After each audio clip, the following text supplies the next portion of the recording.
Well, hello and welcome along to another We Happy Few 506 podcast, The Nearly Men, um, the Masters of the Air Appreciation Society. We've subheaded it as also. I'm here, and so is my beautiful co-host. How you doing, Dougie? Yeah, I'm very well, thank you, Matthew. How's things in America? How's Oh yeah, life? not too bad. I had to get up quite early for this, to prep for this. So I've got an array of caffeinated beverages around me, but I'm ready. I'm Ready to go. excited. We've Yeah, got that's also it's going to be 90 degrees here today later on, so I'm going to go fishing. wow. Sorry, I don't want to rub it in with you boys in No. rainy Europe, but there you go. Yeah. It's been, in fact, today's the first nice day in 2 weeks that it's not either 4 degrees and raining. So, yeah, I'm going to get outside afterwards, perhaps head to the lake with Cool. 50,000 other Berliners. Yeah, we'll swap watery pictures later on today. Yeah. Better bring in our guest and stop waffling. Welcome to the show, Ian Dunnett Jr. How you doing, buddy? I I'm pronounced that good. right, right? Yes, you did. Yeah, bang on. Yeah, I'm all good, and thank you very much for having me on. Oh yeah, it's a pleasure. It's a pleasure. We don't meet many juniors. No, I know. I mean, it's a big, yeah, it's a big weird talking point, the junior on the end. It's because, I mean, I am Ian Dunnett Jr. My dad's not an actor, but he is Ian Dunnett. But when I like first graduated and tried to get the name Ian Dunnett, there was weirdly another Ian Dunnett who has one credit from the 1960s, and he's not given up his Spotlight membership or his equity union thing. So yeah, so I went with the junior. So you know. He's still clinging to that 1 week run he had in rep down in. Yeah, literally. I think he's got one. I mean, no disrespect to the guy. I tried to write to him as well and be like, "Here, any chance you could like make way for the younger generation and give me your name?" But nah, never got a response. No, so these people. I bet he bought Yeah. his house for £200 as well. Yeah, exactly. Voted for Brexit. Goodness me. Are you gonna? Sorry, I'm gonna get stuck on this. If you have a son, will you call him Ian Dunnett too? It will be the third. No, absolutely not. No, I think again, no disrespect to my dad, but I think I could be more creative and come up with something else. Do you know? Than Ian. Yeah, I think so. Yeah, yeah. Oh, But if okay. you get, what's your dad's name, Matthew? My dad's name. I do know this. I'm not being vague. I do know this. No, my dad's name is Robert, so it's Robert Adrian Bob, but I think his actual name is Adrian, so he's Adrian Robert. Okay. But my dad was a paratrooper, so he joined the parachute regiment aged something ridiculous like 19. Um, and he had a Welsh accent and a name Adrian, and he thought in a cunning survival technique he would not be called Adrian and have a Welsh accent, so he changed it to Bob. So my dad's name's Bob. Bob. Bob. Bob. Yeah. Bob. What about yours? What's your dad's name? Mine. Yeah, AJ. AJ. Yeah, that's what we call him. His name's Alan John, and Okay. Alan's my middle name, which is my acting name. Yeah. Oh, Yeah. yeah, that is cooler. Yeah. He's cooler. So where are you? How are you, Ian? Yeah, I'm good. I'm in London. I've been here for like 7 years, but still a proud Scotsman, do you know. But yeah, here for the time being anyway. Yeah. How's life as an actor in London? It's the pretty high rents to pay for a jobbing actor. Yeah, I mean it's all right. I mean that well, you say that it depends where you live, and the reason why I have this stupid partition up is because I've got a sink in my room, like some sort of Victorian maid, because you get what you pay for. I pay quite cheap rent, which is great. Yeah. Um, but yeah, it's actually it's all right. I think like part of living here, you need to be happy with what you do when you're not doing acting. Do you know what I mean? Mhm. And kind of build a bit of a life for yourself. But I've got like loads of mates around here. Like I'm in Crouch End, like North London.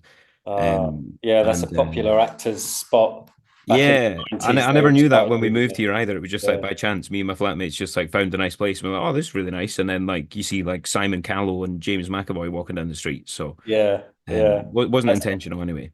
yeah, no, that became popular in the 90s. The latest one is Crystal Palace. There's a lot Yeah. of actors that have moved down there. Yeah. Is that right? Yeah, that's true. Yeah.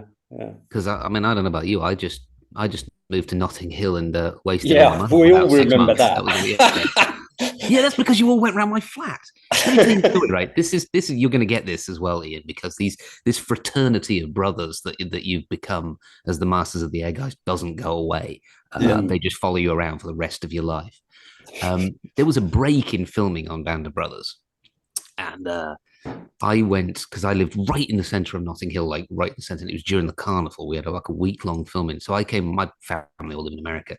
I came out here and I can't remember who it was that I lent my apartment to in Notting Hill. Just said, yeah, you can, it's fine. I have it. I'm not there and the carnival's on. And if you want to, lean out the window and everything and have a look at the floats.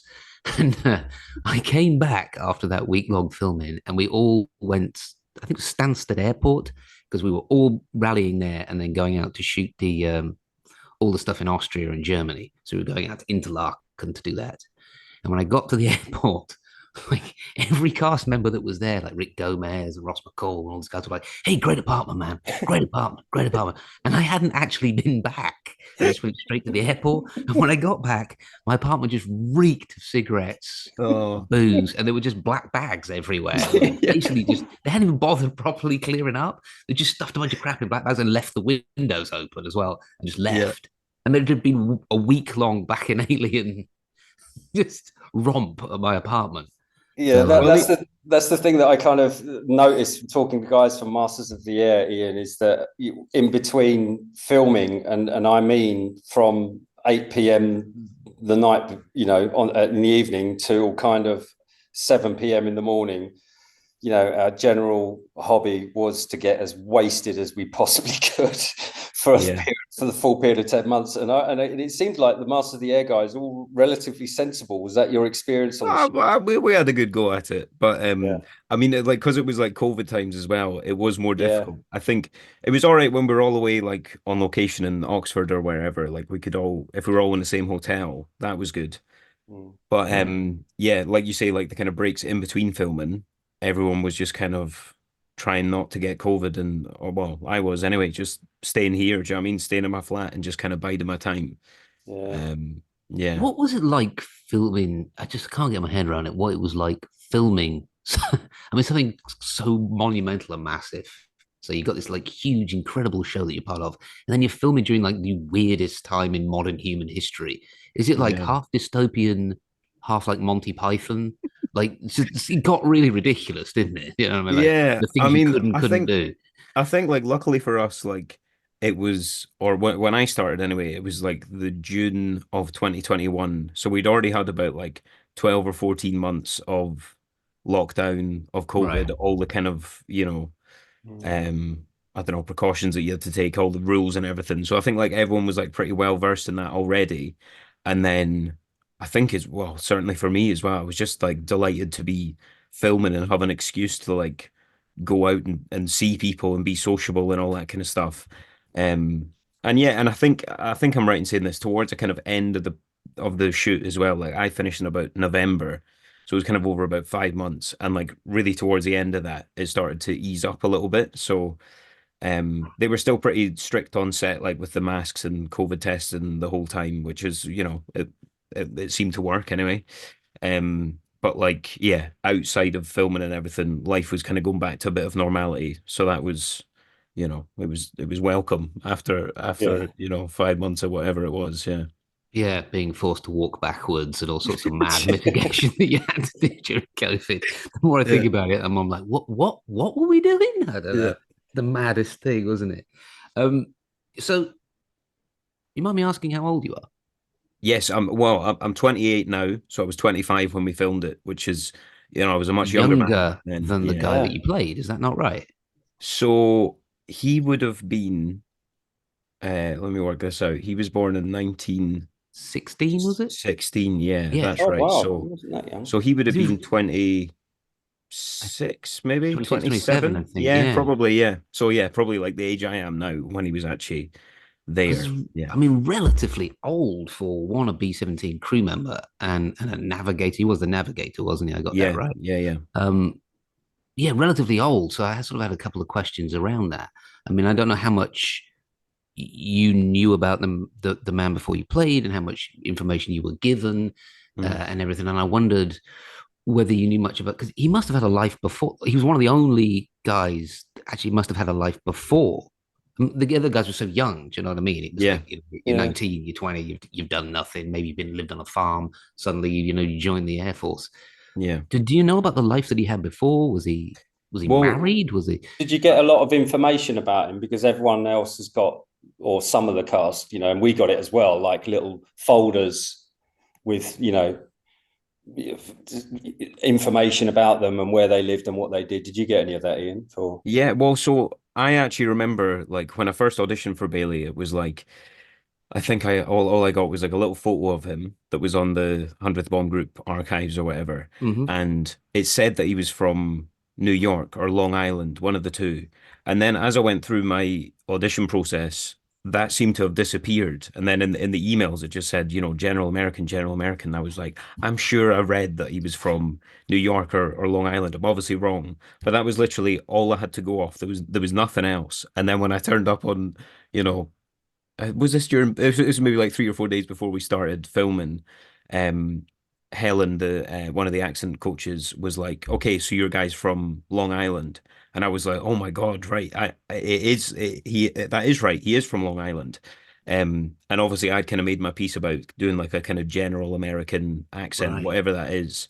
And then she was like, let's go for it. Let's do the full, Long Island, 1940s Long Island, which was like really It's a, scary. it's a And tricky accent as well, isn't it? yeah, and I Very mean, thankfully for specific. me, they did kind of like, pull it back a little bit so it wasn't um too strong. But I think yeah, but and sorry, in terms of information, that was all I had to go off. Like, and obviously Rosie was our pilot, and there was a lot about Rosie. So I Mhm. had about 17 days from when I got the job until we started boot camp. And in that time, I literally just like tried to read everything I could about Rosie, watch like any kind of video or whatever. And it really was, it was like anything that I could get, like even a slight sense of, or maybe he's going to speak about Ron here, maybe he's going to speak about his navigator. And there was yeah, only one video that I found that was him talking about Rosie talking about his time at the Flak House when they'd had this, horrendous monster mission after their third mission, got taken to this Flak House. And Rosie was talking about how there was like loads to do, but they were also bored and they decided to go and play golf. And I'm an avid golfer, so I was buzzing about this. I was like, right, where's this going? And he was like, Tell me there's a uh, golf episode. yeah, exactly, exactly. I wish Right. it was. And he was like, I'll do a terrible impression of Rosie. He was like, my navigator and me, we went to play golf, and we were in this big, huge estate in the English countryside, and there was so many sheep around that all you could see was these little sheep turds that looked surprisingly like the golf balls. So he's like him and his navigator are like playing golf, and he's like, and at a certain point they couldn't work out what was sheep shit and what was a golf ball, so they were just like, Having at taking the it. risk of getting splattered, basically. Um, but yeah, I mean, in Brilliant. terms of like anything else that I knew about him, that was pretty much it. That was the kind of closest thing that I'd got to any sort of anecdote about his existence or anything. And it's only since then, only since the show's come out, that I've Yes. been able to, the 100th Bond Group have been amazing at like updating their archives. Obviously, people have been sending stuff in. Mhm. And there's so much more to kind of, you know, learn basically, which has been Yeah. amazing. And yeah, I mean, we sort of, because we have a lot of socials and everything with what we do, and we've gone through these the Pacific guys as well. But I'm definitely noticing that it is really starting to get momentum. The yeah. Mm. Masters of the Air It stuff, takes a and it while people, on this show. Yeah, yeah, it took a and while with just ours, didn't it? And this is, definitely, yeah. And it'll be something that will be with you for life, Ian. It's a real Yeah. honor, and you really feel it. And what was I, the so we always ask, like, what was the casting process like? What was the first? Did you go up for the part that you got, for example? What was that process like? What did it involve? So yeah, so I mean, initially I just done Kenneth Branagh's film Belfast, and he got a few of us to kind of recent graduates, and we were just kind of part of the film in a way. I mean, I don't want to kind of disrespect the opportunity that he gave us, but we were kind of extras in effect, but we were treated exactly like cast members. So we had, a cast name. We would like get cars to set and everything. You know, we would get to kind of speak to all the, you know, the stars that were in it and all this kind of stuff. And so when I first auditioned, it was the same casting director, Lucy Bevan and Olivia Grant. They initially auditioned me for a similar kind of thing. So it was sort of like a non-speaking role that might be in one of the crews. So I just had a kind of couple of lines to do. And then I didn't get that, and then waited a month and was like, oh, I don't think I'll hear anymore. And then I got like an audition for like a 3 line part. And then it was like 2 months and I never heard anything. I was like, oh God, right. Well, obviously not going to get that. And then eventually then it came to Bailey. And I think I'm right in saying that me and Dean John Wilson, who plays Milburn, we were both kind of auditioning for each other's parts. Like it was like one, I would turn up for a recall or whatever on Zoom, obviously, and I would read for Bailey, and then they would say, "Okay, can you now read for Milburn?" And they Mm. did exactly the same. And then it was like, right, you're definitely, you know, up for Bailey anyway. And then in my final recall, they asked me to read a monologue that Milburn says in the officers' club. Mm. And Dean said in his final recall, they asked him to read the kind of monologue bit that Bailey has in the Flack House. So I Mm. think both of us were a bit like, right, we don't know, you know, because I thought, oh, maybe I'm quite close to getting Bailey. And then when I was reading for someone else, all of a sudden I was like, oh God, Mm. maybe I'm not as close as I think. But all in all, I think I had five auditions for the show, three Mm. auditions for Bailey. Mm. Yeah. How many did you have, Matt, to get Sergeant Talbot? Oh, loads, loads and Did loads you? and loads. The same as Ian in the sense that they were, you know, read this guy. I think the first couple are just Yeah, to I see think whether or not because you can I actually act at all. yeah, Uh, because I remember reading. I did a lot of reading for Doc Rowe, and I think it was because there was a particular monologue where you can get into a flow, and I think that was what they picked. And it just happened to belong to Doc Rowe's character. Do you know what I Yeah. mean? Did you yeah, ever go for Doc Rowe as well, Matthew, or did you? no, because I think I was cast way later than everybody else. I was just reading for sort of like bit parts that were or more smaller parts that were in Yeah, later episodes, yeah. and Mm. it wasn't until the guy that played Talbot was going to play Talbot dropped out. He dropped out um, because I think, as far as I can tell from speaking to John Orloff and Eric Jenderson, is there were 13 episodes originally of Band, and one of the episodes was where Talbot goes on a on a on a rampage in Paris with all the nurses Right. because he was a known womanizer, and I think once that got cut down into the 10 and that episode got shifted one, he was like, yeah, I don't want to be in it then.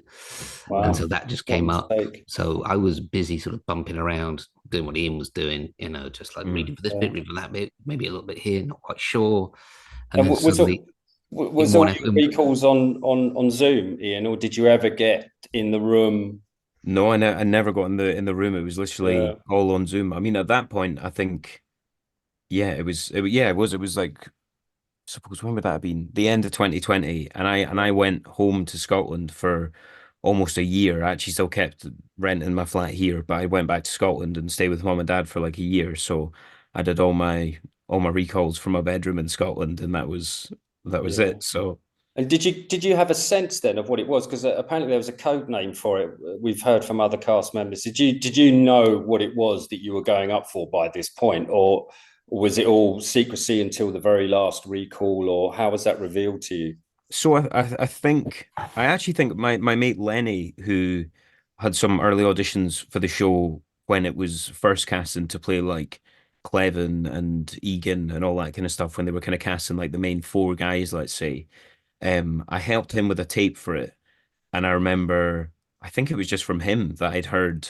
Maybe he just did his research and worked out what it was. But I thought it was kind of common knowledge that that's what it was. But yeah, it's called Whirlwind. Whirlwind. Yeah, that's right. Yeah. So I mean, I kind of did know what it was, and actually, um, I had seen bits of Band of Brothers. Sorry, gents. I'd seen bits of Band of Brothers, but I hadn't seen the whole thing by that point. And Mm. I think in a way, like that kind of naivety of knowing kind of what something is, but then being able to sort of look at any kind of material quite objectively and Yeah. think, okay, well, I'm not going to try and match some sort of tone of something Yeah, it helps, doesn't it? Having that lack of knowledge. That's what I find in auditions, even today, especially if you're playing, something that has been remade or made before, and they're remaking it. I always find it helpful not to watch the earlier versions of it, so you can come in with something a little bit fresh. And sometimes you end up doing like by chance the same kind of thing, but it's I think it's important to have that freedom, isn't it? Yeah. I suppose like you got to kind of. I mean, it could be straight down to laziness about me being like, oh, I've just not watched that yet, or I could say that it's me being an actor with lots of integrity to say I really trust whatever I'm Go with going the to do. second one. Yeah, Go I with the think it's a good second one. idea. Definitely. The artist that you are, go with the second one, 100%. It's all about integrity and soul, and not the fact that you can't be bothered to check it out properly. So I have a question about the navigator role here. And usually, any type of casting, anything that you get cast in, there's a part of you that the casting director thinks he's got something that would fit that role. Do you know what I mean? There's something about him. What do you suppose it was about you that fit in the role of a navigator? Because that is an incredibly complex job. Are you a mathematical genius? Are you some type of savant? Absolutely not. I suck at maths. I really don't know because I think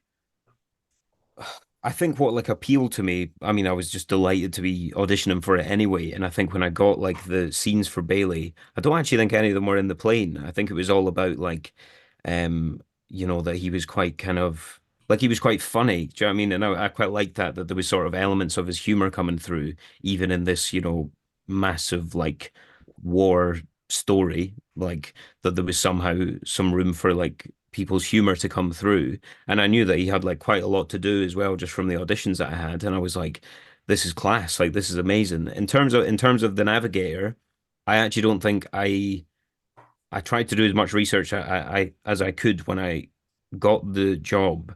But like you say, I think you do literally need to have some sort of like very, very mathematical brain. Like you need to be, I mean, yeah, you're basically Did you doing have to everything. learn all that techniques in the boot camp? Did you actually get Yeah. taught the instruments, what they do, and how to work out flight plans and stuff like that? Did you? Yeah, I mean, I think so. So that was what was interesting about the boot camp that we had, because obviously we were coming in at like I was me and Dean were coming in at like episode 4, so we didn't have the full 1 week or 2 week boot camp or whatever the first guys had, and I was sort of just very nervous or clueless as to what it was we were actually going to be doing in our boot camp, and that's what I was so grateful for, is that the majority of it was practical history lessons on the role of each individual.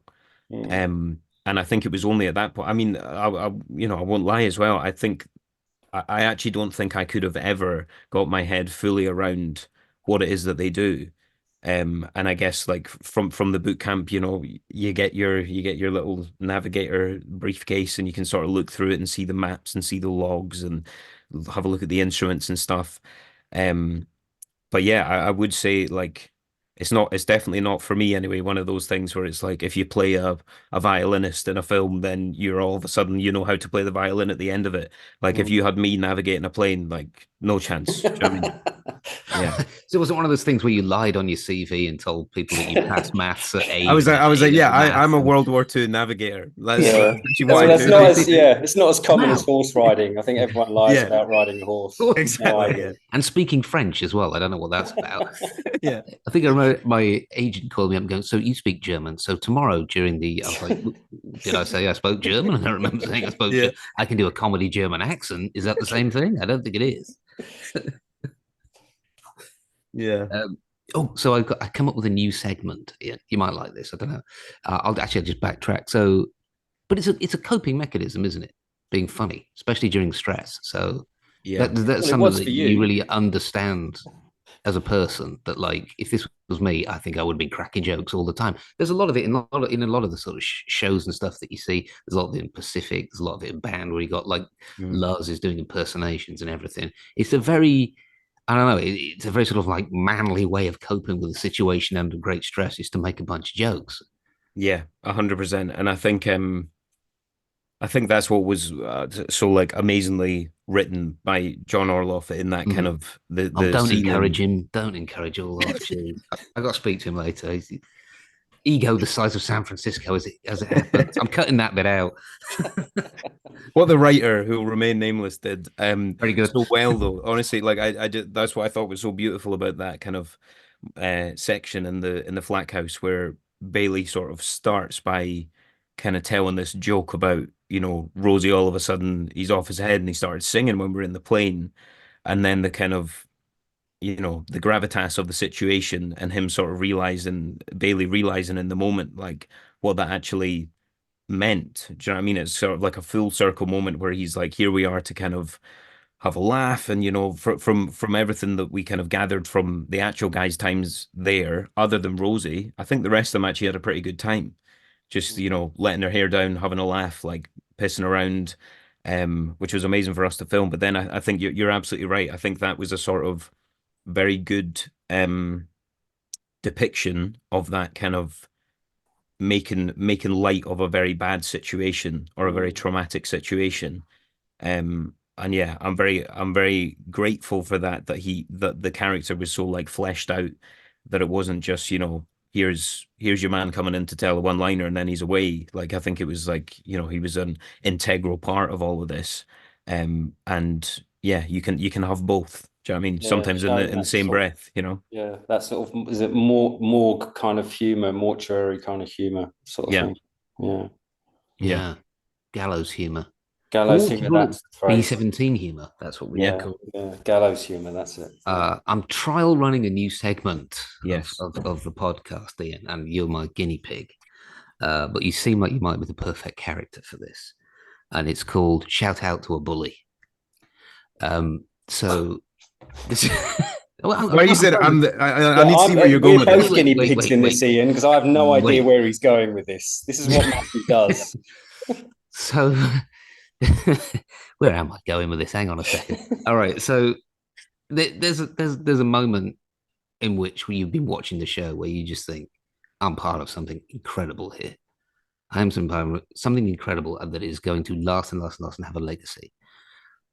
Was there any point? Is there anybody in your past that you just thought, I hope they see that? That's a very good question. I'm actually kind of relieved that there's no one that does come to mind, and maybe I've ruined your segment because you clearly No, thought that I'm a gentleman who's been bullied in the past. No, I'm joking. Um, you're an actor, but for God's sake. Of course you have. um, I don't know. I mean, to be honest, it's probably a bit of a boring answer, but everyone has always been like very supportive, or you know, even like kids when we're at school or whatever. I think like I was always just, you know, doing drama or like making jokes or whatever it was. And like, I'm very grateful to, you know, even the people that were pricks in my year. Like nobody really kind of gave me a hard time about it. You know, like nobody really said you're off your head, go and be a plumber or something. Like nobody kind of, um, yeah, nobody spoiled the dream, let's say. But that's how I reckon you'll get some good answers to that questions. Not from me, but maybe from someone else. See, when you speak to Johnny, ask him if he's been bullied. I Yeah. definitely have that lined up for Johnny as well. Yeah. Of course, I there's kind of also think you had that with Johnny in mind, didn't you, I yeah. think? Of course, we have you know. There's also the element of like when you're at school, they realize that if you don't become an actor, then you're done for anyway, because there's no way you can become a plumber or anything useful in life. I think that sort of, That is true. you know, that's would sum all of us up here, probably on the Yes. Yeah, screen as definitely. well. Yeah.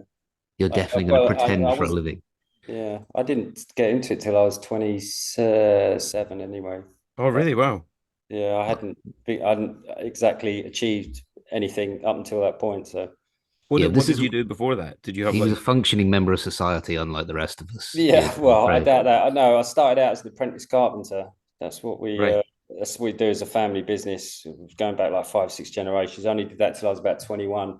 And then when I started Band of Brothers, I'd uh, actually joined the fire brigade right? and gone through selection, which took about a year, Wow. and was just waiting for my posting. And You got sent to boot camp then instead. Yeah, and then Band of Brothers came along. They kept putting my posting back like 3 months, 3 months, 3 months. And then I got Band of Brothers, and it was, going to be 10 months job. And I just went, okay, well, I'll just do this, instead. Wow, that's incredible. Yeah, yeah. So I got another question for you, Ian. Yes. This is another slightly facetious question, but I'm going to do it anyway. So I was doing my research and I was checking you out online, doing some deep cover work here, and I noticed there's some very good red carpet shots of you for the Okay. Masters of the Air premiere when you're on the red carpet. What? How did you go in with your pose there? What did you have a preset pose or whatever? I'm only saying this because like Doug used to be a model, so he knows about modeling. I Sure. once got a modeling gig, and it was the most difficult thing I've ever done in my life because I've no idea what I was doing.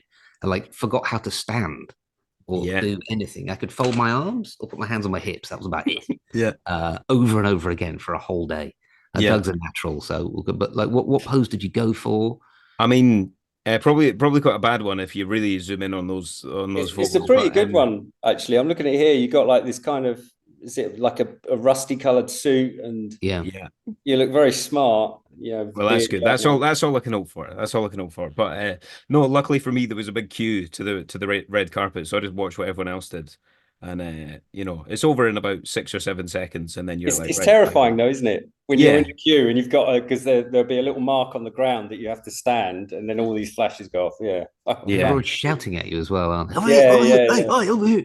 yeah. yeah, yeah. So it's a strange experience. Not one that I was looking forward to anyway, but one I'm happy that I got through. So yeah. Yeah. We could maybe, I think, Dougie, maybe you could start doing modeling classes for people. That could be another side hustle Or that you've like the got going on. 1,000 yard stare.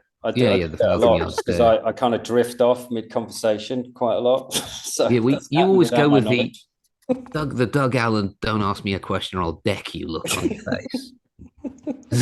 A lot of money in that. There's a lot of money in that. There is a. Did you is Was there any part of you when you were filming? Because I'm going back. I'm going to go back actually back to the show and Sure. talk about some of the scenes you did and everything. Was there any part of you when you got on the set? Because it must be mind blowing to get on that set and see all the technical stuff and the B-17 stuff and then all the wider sets. Any part of you that got a slight imposter syndrome and was like, I do not belong here. It's funny. I mean, obviously, I'm an actor and I'm riddled with nerves and self-doubt and all the rest.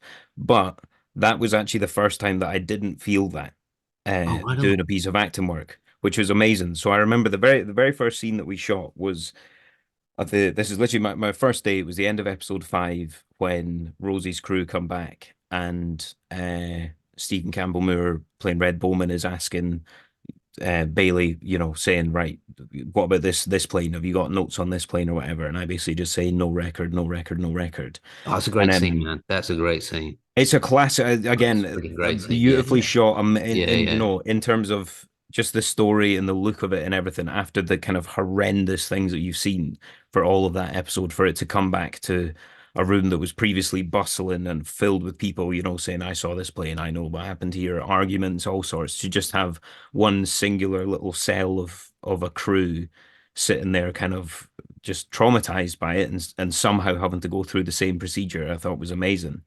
But yeah, I remember when we were doing that scene, I mean, we probably did about 40 separate takes of everything. We shot it for about 7.5 hours. And I remember after about an hour of doing it, I remember sitting in my chair and going, what is this thing that I'm feeling right now? It feels so foreign to me. And I was like, oh yeah, I'm not absolutely shitting myself. So, and then there was a moment where I went, oh, I could like lose the plot here. I could go full nerves. And then I went, no, no, no, just ignore that. Maybe try and keep doing the same thing, whatever it is that's keeping you calm. Right. And I loved it. Actually, again, I had like a really enjoyable experience, and I was sort of, and as I say, that was completely new for me. That it wasn't something of feeling like, I don't know what I'm doing, or I'm freaking out, or I can't concentrate, or I'm just trying not to shake, or whatever it is. And then I think after meeting the rest of the guys in the crew, because we all didn't really know each other then, after meeting all of them and kind of looking forward to our storyline and everything, because we had, a nice run of it in terms of the show. Like we had lots of lovely stuff to shoot, especially when we were away at the Flack House having a great time. It was a completely separate world. So for all of that stuff, it was just sort of like, right, we can actually, our job here is to have a really good time. And that's kind of what we did, you know? So there wasn't necessarily room for me to go, oh, I don't think I'm capable of splashing around in a boat today, lads. I think they need someone else more experienced, you know? It's like Was that because like the ensemble element of it? You know, there's a lot of guys there. Everyone will be kind of nervous. We all know who you're working for, Yeah. and I guess there's a kind of an empathetic thing. I guess that's kind of how I felt on our one. It's like, I'd be super nervous, but then you look around, you see everybody else, and everyone's kind of going through the same thing, and yeah, Yeah, and also like I mean in a show like this as well is there's it's so rare that unless you're kind of one of the main four guys who have very kind of insular moments where you kind of capture a little bit of them, by themselves, basically. None mm, of us kind of had any of that. In a way, that was more of a blessing than a curse because, like you say, everyone else around you, you're so acutely aware of the fact that you are just a small cog in a big machine because yeah, everybody else around you you can see the workings of it and you think, well, I would be an egomaniac if I think that, whatever I'm doing in the deep, deep background of this shot is going to be the thing that, it makes them call cut or whatever it is. So I think that was very nice as well because it took the pressure off all of us. And like you say, a lot of us started at the same time as well. We're going through the same thing, and we kind of supported each other through that. Maybe sometimes without saying anything, just yeah, by being there. yeah, yeah, yeah. was there because I give you a real specific example of this. Was there when you get together with the ensemble stuff? Sorry, excuse me. Was there any time where they just started rolling? Do you know what I mean? Like, all right, this is really sort of natural, and they just started like rolling on you. Maybe that stuff is in it a little bit or not. I'll give you an example of it. There's a Yeah, yeah, there's yeah. a scene in Band of Brothers episode 9 with Paconti and Luz, and they go into this farmhouse Hmm. and they're stealing chickens. And Yes. that entire section of those two is just apparently the director will just go, it's just though it's just Jimmy and Rick Gomez almost as themselves just arguing with one another and bantering like I don't want to touch this chicken. You got two guys, two New York guys, and there's like Yeah. chickens in a farm with no idea what they're doing with it. And apparently the director was just like, and it's all like improvised and made up on the spot. That's amazing. I Yeah, mean, but I think you have to have a specific scenario for that. Yeah, and I was Like just wondering something, whether there was one with these guys as well, or it was far more yeah, structured. But it's just with the ensemble stuff. Sometimes it is just a bit like, and other times look like some magic happens because you're so relaxed yeah, because you're with the same guys and it calls cut and you're doing the same bantering and do you know what I mean? You get to know yeah, each other so well that sort of relaxed. Sometimes it just crosses over, and the director's yeah, like, yeah, get this, or do that, do whatever you were just doing then. Don't worry about that. Let's just film that. That's brilliant. yeah. Well, that's amazing. I mean, I love things like that. Like I Yeah, love it's such like an Easter egg to hear that it's like, do you know that scene was actually improvised? I love that. completely. Yeah. But I guess, yeah, I mean, I don't know. Again, I'll annoy you by saying I think John Orloff is such a good writer that yeah. the it was all there. Do you know what I mean? Yeah, that's the thing. That I kind of honestly, writer, yeah, you're not going to be able to I go never off, felt are you? like, do Yeah. you know what I mean? Yeah, I never felt like there was a point at which I was like, I should say this or I should do Mm, this or, um, yeah, but it all felt very free. I think it is just because like we were having such a good time anyway mm, that it wasn't as kind of prescriptive as that there was a moment where like we were just being amazing and then they decided to start filming. But I think there was definitely like this feeling of we're bringing in the energy that we all have with one another anyway, and it was actually quite seamless in a way. mm, Yeah. um and I think also I remember right at the very end Dean said to me, it was on our last day and we were just going in to do a couple of little bits in the studio just in the nose of the plane, and Dean said to me, will you miss Bailey? And I was like, to be honest, man, I feel like I'm just sort of playing myself. I was like, I just feel like I'm playing myself, but he happens to be from Long Island. And I mm, said, and I asked Dean because I thought it was a bit of a leading question. I was like, "Are you going to miss Milburn?" And he was like, "I feel exactly the same," mm. which is lovely. Do you know what I mean? Like, I'm glad that it kind of felt like that. Do you know what I mean? And then we had the horrendous 3 year wait to see if we were just being idiots for, Mm. you know what I mean, for 6 months, or if is any of this stuff actually going to read, or are we just going to look like out of place, do you know? Wow. Wow. Amazing, huh? Yeah, that's great, and that it only grows. It only stays with you and grows that. So that I mean, Yeah. you'll forever be connected with this guy Yeah. that you played. You'll forever curate his memory, and as time passes, people will just assume that you're that guy. It's kind of weird. Do you know what I mean? Yeah, Like I bet. this, I bet. Yeah. Yeah. it's kind of weird. Any sort of intention to kind of one day go and visit the neighborhood that he comes from, or keep Absolutely. up to date So, with family and I stuff? mean, Matt Mabe, who you'll know from the Yeah, 100th Bomb Group, has just been incredible. Like, I mean, I know the show has only just come out, but I mean, even in that kind of 3 years before it did come out, that he was just always so involved with all of us. And right after episode 9 aired, it was about 2 days after or something, and I'd sort of done all my Instagram stuff by that point. I'd stop annoying my followers by posting photos of Ron Bailey every day. And Matt just randomly sent me a message and went, "Hey Ian, do you want Ron Bailey's son's email address? yeah. Greg Bailey lives in Oakland in California, and Wow. he came to one of the reunions in 2021. Loved his dad. Would you want to be put in contact with him?" So about 3 or 4 weeks ago, I had like an hour and a half long conversation on Zoom with Oh, Greg. wow. Um, and I mean, he was just absolutely incredible. He's really, really funny as well. The way he would be emailing me, like, he'd kind of like go off on like political rants sometimes, or just like send me like a funny video or something. This is before I'd even met him or had spoken to him. And I remember he said to me right before we were speaking, I was like, "Oh, I've got a few questions for you if that's all right. I've got some stuff written down. You don't need to answer anything that you're not comfortable with, whatever it is." And he was like, "You've come to the right guy because I'm an expert on everything." And I was like, I was like, he's either been really funny or maybe, do you know what I mean? Maybe he is a bit scary as a guy. Or he's just an American. I think it could Yeah, be. it could be Yeah. that. Yeah, option number three. But yeah, and then when we got on the Zoom, like. I don't know how old Greg will be. I think he's maybe about, mid 70s or something. And it was such a amazing surprise that he was literally an expert on everything.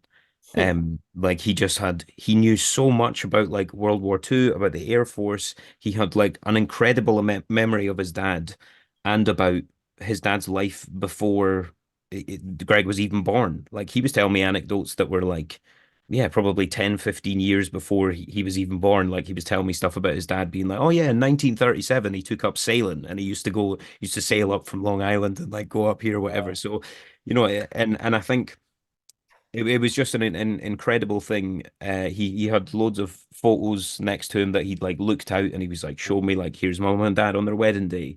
Here's my Oh, dad when he'd like moved upstate up to the country, after he retired and stuff. Um, and yeah, it was just like it was absolutely perfect. And even in my initial email to him, I said, me and my girlfriend would love to come to New York. I would love to come to Long Island and, have a look around where your dad grew up. And even though he lives in Oakland, which is the other side of the country, his immediate response was, I'll fly out and I will meet you and I will show you round whenever you want. yeah, Um, that's a proper privilege. That I think there's some of the guys that obviously in our show that had family and they're in contact with them. It's a lifelong thing now, and it'll only grow. yeah. And well, that's the real privilege of it. I never got that chance. My Alton Moore died in '57 in a car accident. His wife remarried, and Oh, wow. she did go to the reunions for a while, but she never wanted to meet me. I think it just brought back some bad memories or something. But Oh, of course. I Yeah. was always kind of not envious, but I could, it sounds like it just must be super, super special for you and something that you value a great deal going forward in your life to have this guy. Did he Yeah. join the military as well, or did he have a He completely different? didn't know he worked in construction for all of his Yeah, of his working life, and he actually moved from Long Island to California when he was like yeah, 17 or 18. He just like had that kind wow, of bug to like get yeah, out and go and do something for himself, and he absolutely loves living in California. Um, but yeah, I mean, just like like you say, it's just like an unbelievable privilege. And I think as well, I was very aware when I was writing to him initially that there was a part of me that was like, God, like I'm kind of taking for granted here that he's got had a great relationship with his dad, or that he would want to speak about all this stuff, or that he has any knowledge or interest in it. Maybe, do you know what I mean? You really don't know. And I think that's it, because I knew nothing about him. It was, I was very wary almost in emailing him. And I think that that's why when I spoke to him and he was just so sharp and so generous with his time, uh, that it was just incredible. And I mean, and it's only one generation as well. Do you know what I mean? I'm sitting opposite the Mm, guy's son, mm. and yeah, Oh, that's he was the lovely. only boy, you know, and it was like you just see you can see so much and you can learn so much just Mm, by sitting down with the guy and seeing getting his energy and how he behaves, like how he mm. talks and everything. It was yeah, really, really special. Oh, that's fantastic. What a Yeah. lovely, lovely story to hear. Yeah. That's incredible. So I'm Yeah, mildly it's distracted as there's a fire engine parked outside. Oh, don't Not worry. sure why. There a Hopefully we're fire? not on be fire. one of your kids that has just set fire to something. Yeah. That would be my daughter. Yes, Yeah. has blown the top of the house off. Would not surprise me at all. So we'll just move away for a second, then we'll sort of round up to make way for Jonathan Halley. Him. You're in the film Lee. Yes, I am. Yeah. Have I? Oh, sorry, I'm a little bit. My Oh, don't how's worry. Kate Winslet's teeth? Her teeth. It's a serious question. How's her teeth? Great, great teeth. Oh, hang on one second. I'm a little bit choppy What's in my. going No, on no, with don't you, worry. Take Matt? your time. You seem massively distracted, and that's a very strange question. And now you've frozen. Am I back now? So the internet went a bit. Yeah, it's because there's a fire in your house. That would be Yeah. why. It's because we're on fire. No, I tooth off once. I'm just making sure that it's okay, and she's not gonna. You knocked her tooth off. Yeah. Yeah, I kind of feel that she might have had that repaired. Yeah. Okay. Good. Just Can checking. Ian confirm that? I think Yeah. so. Yeah. Which, hold on, which tooth was it? No, I'm joking. This. Yeah. When he From puts from memory, from the, from looking at it, 3 hours I spent with her, I think, yeah, I think her teeth are intact. What was that on? What was it? Was that just a personal venture, or was that as part of a it was a film? personal. Okay. We were mucking about, and Yeah. I am very clumsy. We both had a bottle of beer, and I don't know why, but I just mal coordinated a cheers to drink it. I cheers the bottle as she had it in her mouth, and the ricochet knocked the Oh, back of her tooth fuck. off. Oh no. Jesus Christ. That's a And it was shocker. like this was like Right, that was that. What was that eight. first day on set? I bet you really enjoyed yourself It there. was like, it was like the height of her fame, and I managed to knock her tooth off. So Well, thinking that a dental care she didn't say anything to me, so okay, good. yeah. Not going to get sued. Excellent. So I'll tell you what we'll do. We'll. It's been great having you on. We subhead our podcast. And I'm wondering what we do. Is I ask this of all my prey is do you ever like you nearly could have been something else, or you nearly got like you were nearly James Bond, or you nearly ended up being a lawyer, or you Yes. nearly sailed around the world in a Zeppelin, Yeah. or just something. Yeah, well, I mean, I actually I studied to be a musician before I was an actor. So, Okay.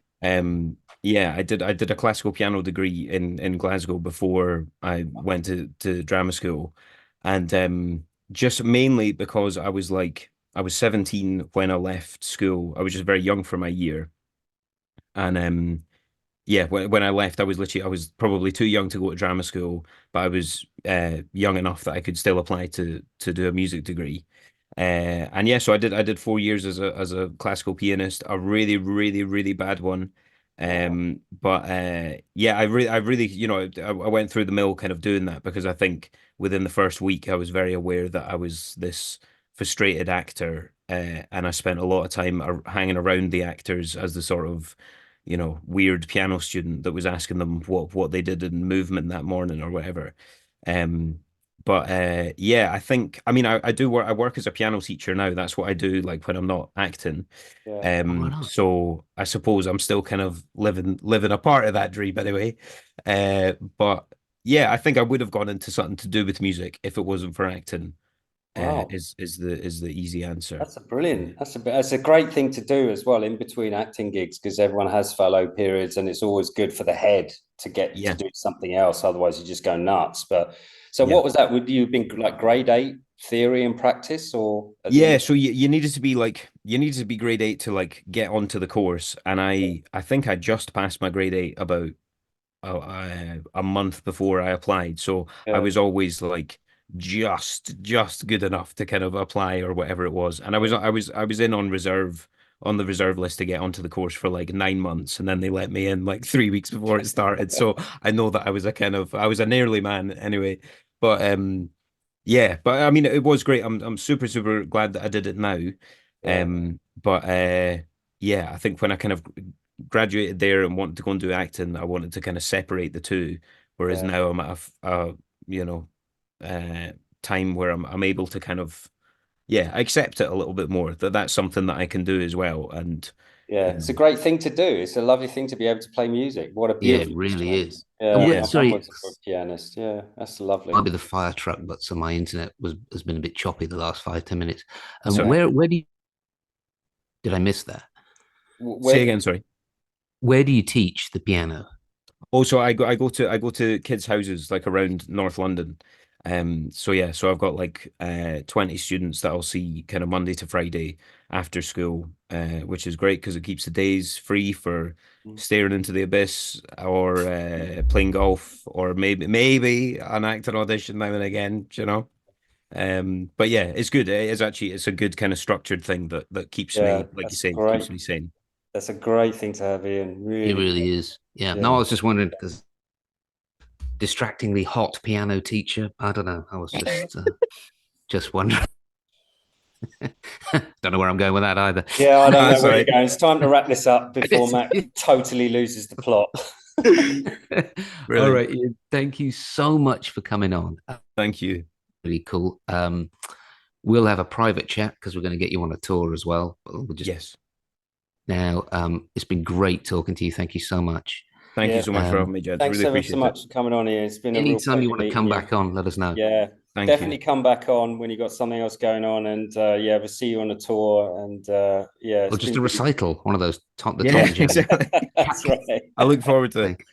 Okay. Yeah, All right, good buddy. stuff. Thank you Thank you so Thanks, very much, Ian. gents. much. Thank Take you. care, Thank mate. you. Cheers, mate.